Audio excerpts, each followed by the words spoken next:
E aí, pessoal, tudo bem? Bom, nesse vídeo nós vamos terminar o estudo do contrato de mútuo, tá bom? Ficou faltando a gente falar sobre um último tópico, que é o prazo do mútuo, né? Então vamos voltar aqui. Pronto. Último tópico que ficou faltando, prazo do mútuo. Pessoal, o artigo 592 do Código, ele basicamente começa dizendo o seguinte: olha, o prazo do mútuo vai ser aquele prazo estipulado, determinado pelas partes, certo? Então, quanto a isso, não há grandes dificuldades, porque, basicamente, o mútuo terá o prazo convencionado no contrato pelas partes. Todavia, é possível que o contrato seja omisso em relação ao prazo. É possível que as partes não coloquem no contrato prazo, né? Mas, sendo um contrato temporário, como afinal de contas o contrato de mútuo, o contrato de empréstimo no geral é evidente que algum prazo tem que ter, mesmo que as partes não tenham expressamente no contrato convencionado. E é aí que entra as regrinhas do artigo 592, tá? Havendo omissão no contrato, eu vou aplicar as regras previstas nos incisos do 592. Então vamos lá. Não se tendo convencionado expressamente, o prazo do mútuo será.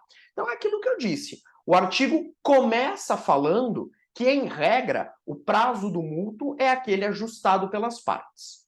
Mas na omissão do contrato, aí a gente vai ter que, digamos assim, descobrir esse prazo.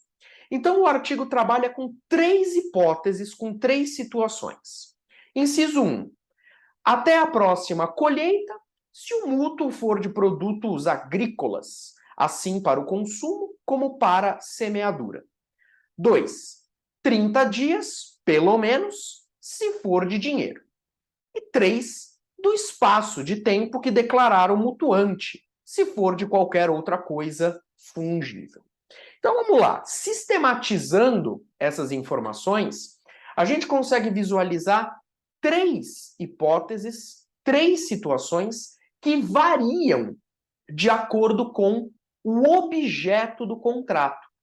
Então, se as partes não colocaram prazo no contrato, se o contrato é omisso, primeira coisa que a gente tem que verificar é o objeto. O que está sendo emprestado? O que está sendo objeto do mútuo? Primeira hipótese, nós temos o mútuo de produtos agrícolas. Neste caso, o código fala: o prazo será até a próxima colheita. Então é muito simples. Imagine que o mutuante emprestou para o mutuário sementes, tá? Determinadas sementes. O que vai acontecer? O prazo vai ser a próxima colheita. Presume-se que, depois que a colheita for realizada, o mutuário vai ter condições de devolver para o mutuante aquilo que foi emprestado. Então, basicamente, primeiro caso, produtos agrícolas. Pensa no exemplo das sementes. Emprestei ali sementes para o mutuário. Depois que ele realizar a colheita, ele vai ter condições de me devolver. Beleza? Segundo caso é o mútuo de dinheiro. É super importante, né? Mútuo de dinheiro. Então, eu emprestei dinheiro para alguém e no contrato de mútuo não coloquei prazo. Ah, eu emprestei 10 mil reais para um amigo e não coloquei o prazo. Bom, tem que ter algum prazo, você concorda comigo? Porque ele vai ter que devolver esse dinheiro. Então, o código fala: 30 dias, prazo de 30 dias, contados da celebração do contrato. Aqui não importa se o mútuo é gratuito ou oneroso. Então não importa se o mútuo ele é feneratício, ou seja, oneroso, né, a juros, ou se o mútuo é gratuito, sem juros. Em ambos os casos, o código prevê pelo menos 30 dias contados da celebração do contrato. Bem simples, bem objetivo. A terceira e última hipótese é a hipótese mais residual, né? Outros bens fungíveis. Então, aqui nessa terceira hipótese, eu estou diante de qualquer bem fungível, né, evidentemente, desde que não seja produto agrícola nem dinheiro. Tá? Então, qualquer outro bem fungível que não seja nem produto agrícola e nem dinheiro. Aqui, o mutuante ele vai poder, a qualquer tempo, exigir a devolução do bem emprestado. Percebeu? Então, aqui fica, digamos assim, o mutuante, ele fica com a faca e o queijo na mão. Vai ser a qualquer tempo que ele vai poder exigir a devolução do bem. Sobre essa última hipótese, né, de mútuo, de bem fungível que não seja produto agrícola nem dinheiro, a doutrina fala que o prazo corre em favor do mutuante. É exatamente isso, né? O mutuante é que vai decidir. É o mutuante que vai dar o prazo. Quando ele achar que está na hora de devolver, ele vai pedir o bem de volta. Só que a gente tem que observar o seguinte: como nós vamos ter uma liberdade do mutuante bastante ampla nesse caso, né? Porque basicamente o código passou um cheque em branco para ele, né? Falou, ó, é o prazo que você achar melhor, é o prazo que você decidir.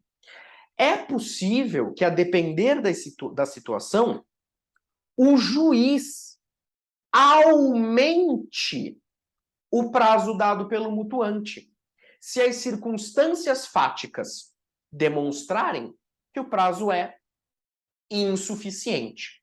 Então perceba que essa terceira hipótese, a gente deixa a imaginação correr solta, né?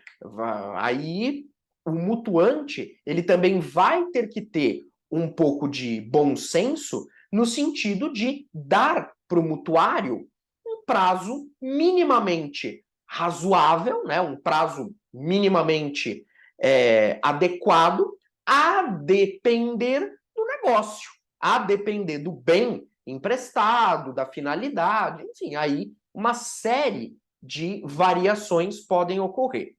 Se eventualmente o mutuante der para o mutuário um prazo muito curto, muito exíguo, né? O mutuário fala: olha, eu não tive tempo, você me deu um prazo muito curto, não tive tempo, né? Não sei o quê.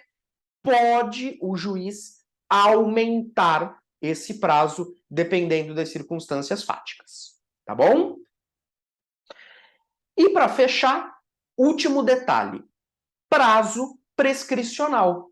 Porque, veja, tudo bem, é importante falar sobre prazo prescricional para a cobrança do empréstimo. Então, pode ser que nós estejamos diante de um caso em que o mutuário não devolveu o bem emprestado. Infelizmente, isso acontece, né? Não devolve. Ai, gostei desse bem aqui, não vou devolver, não. O mutuante, é claro que ele vai ter a possibilidade de ingressar com uma ação no Poder Judiciário para reaver o bem emprestado. Claro. Porém, ele deverá observar o prazo de prescrição. Não tem aquele velho ditado: o direito não socorre aos que dormem? Pois é, o mutuante, fique atento, porque você vai ter prazo para cobrar o mutuário, né? E esse prazo é um prazo de natureza prescricional. Bom, beleza, professor, prazo prescricional para cobrar o empréstimo. Qual é o prazo? Ah, aí você tem que tomar cuidado, porque nós podemos ter duas situações diferentes e que, consequentemente, o prazo vai variar. A primeira situação é aquela em que o contrato ele foi feito por escrito, tá? As partes fizeram o contrato por escrito, seja instrumento particular ou instrumento público, tanto faz, de forma líquida. Então, existe certeza quanto à existência e determinação quanto ao valor. Então, fizeram o contrato por escrito, seja por instrumento particular ou instrumento público, tanto faz, e existe ali, naquele contrato, liquidez. Existe liquidez, certeza quanto à existência, determinação quanto ao valor. Então, eu sei que aquela obrigação, ela existe, está lá no contrato, estou vendo, ela existe, e está lá o valor determinado. Então, existe liquidez ali naquele negócio. Nessa primeira hipótese, o prazo prescricional vai ser aquele prazo de 5 anos, contados do vencimento da obrigação. Então, emprestei lá, vou pegar o exemplo do dinheiro. Emprestei dinheiro para uma pessoa. A pessoa tinha que ter me devolvido esse dinheiro na data X. Não devolveu. Não devolveu. Então, houve o vencimento da obrigação e o mutuário não devolveu. O mutuante vai ter, a partir do vencimento, 5 anos para cobrar o empréstimo. Trata-se aqui de aplicação do artigo 206, parágrafo 5º, inciso 1 do Código, né? Aí a gente trabalha com as regras de prescrição da parte geral. Então, nesse caso específico, em virtude da certeza, da liquidez que existe, prazo prescricional de 5 anos, tá? Agora, a outra situação é o mútuo verbal, que nós também já vimos que é possível, né? Super possível. Posso fazer um contrato de mútuo verbal. Claro, não vai haver tanta segurança quanto um contrato escrito, mas é possível, tá? Só que aí, neste caso, sendo o mútuo verbal, eu vou aplicar o prazo geral de prescrição de 10 anos, que é o prazo do artigo 205 do Código. Então, muito cuidado, tá? Porque você percebe que a prescrição para cobrança do mútuo não é uma resposta direta. Você precisa analisar essas duas situações. Primeiro, contrato foi feito por escrito, seja instrumento público ou particular, existe liquidez? Se existir, prazo de 5 anos. Agora, mútuo verbal. Neste caso, prazo geral de prescrição de 10 anos. Inclusive, isso aqui é posição do STJ, tá? Posicionamento do STJ, coloquei até um recurso especial, caso você se interesse depois em dar uma lida, mas é a posição do STJ, então é a posição aí que a jurisprudência tende a seguir. Tá bom? Meus amigos, é isso. Acabamos o contrato de mútuo. Falamos agora sobre o prazo do mútuo, né? Aproveitamos e fizemos esse aprofundamento referente ao prazo prescricional, que é super importante, tá? E no próximo vídeo a gente já vai começar um novo contrato, tá bom? Eu vou parando o compartilhamento por aqui e no próximo vídeo a gente dá sequência ao nosso curso falando sobre uma nova espécie contratual, tá bom? Forte abraço, bons estudos e até lá!